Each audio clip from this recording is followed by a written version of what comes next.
As tourism graduate nga na butog Thailand nga nahimog maestra nga wad na mamahimong maestra kay maglaag raman anta. Porta debit yaday. Oh. Before tayo papunta doon sa eskwelahan, hindi natin kakalimutan pag-double check sa ating mga mukha, no? Kaya para naman pantay bakitain yung mga pula-pula dyan sa cheeks natin. At syempre, hindi natin patagalin yan. At ito pala ang ating weather ngayon, no? Rainy season na talaga dito sa Thailand. At laging umuulan gabi-gabi. Kung sino pa yung malapit na tinitirhan, siya pa yung lagi huli paprinta sa kanya matudlo. Pero yung mga teachers dito malayo ay nako. Walang alas 7 pa, nandito na yan. Kaya syempre naman mga kababes, no? Ay kukuha pa sila sa mga estudyante. Ganyan talaga. Oy, pero wag kayo. Sunod-sunod na to sa Disney Princess ngayong week. 6:55, laging nandito na sa school. Pagdating natin, syempre ilagay na natin yung mga kagamitan natin, no? At hindi natin kakalimutan ang pag-open sa ating window. Kay para naman yung kahat sa Disney Princess.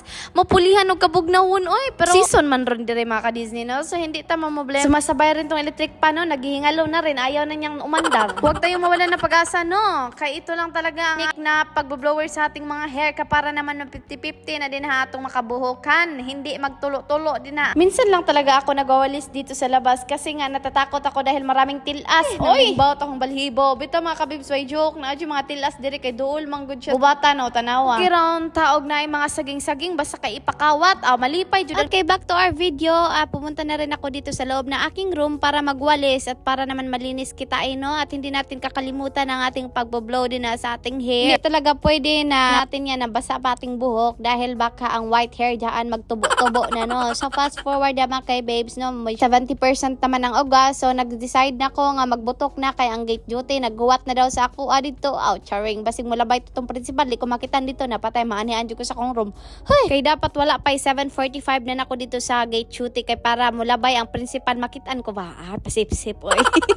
Fast forward ha mga ka-babes no, mga pasado alas 3:30 na sa hapon agad ang lisod na pagkadlaw no. Nag-prepare na ko din ha kay nako extra classes karon kay Wednesday lagay and padugay na pud muli ang Disney Princess. Before na mga ka-babes no, naninggoro jud kog tog kay kagabi wala ko katulog ambot na mata ko galauna. So mga to fast forward na mga ka-babes na ako rang gipatanaw sila ABC. Fast forward na tang dadapita mga ka-babes no, pag-abot na ako sa balay so naninggoro na la kog labad, naninggoro ko patuyok dito sa washing kay para na ko'y suoton ugma kay mag-blow na pud ako no miugma. Una la pud ning gihiwa ang dragon fruit nga gihatag sa among co-teachers no. Daghan lagi nagpanalangin ang Disney Princess. First time ba ako nakatilaw diri og dragon fruit sa Thailand and lami man day siya nya ako ning gi-search sa Google kung unsa benefits. One of my favorites na pud ni siya nga prutas kay makatabang pud ni siya og kagwapa.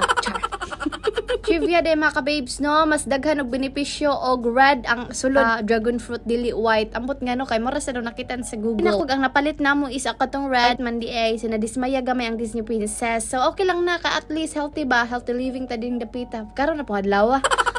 Pagmao na din akong panihapon karon no, ang prutas lang niya kay healthy man ni kay sige ra betag karne so magprutas na pud. Okay ra pud siya nga okay panihapon no kay murag hingalo niya wala sad koy makaon pud.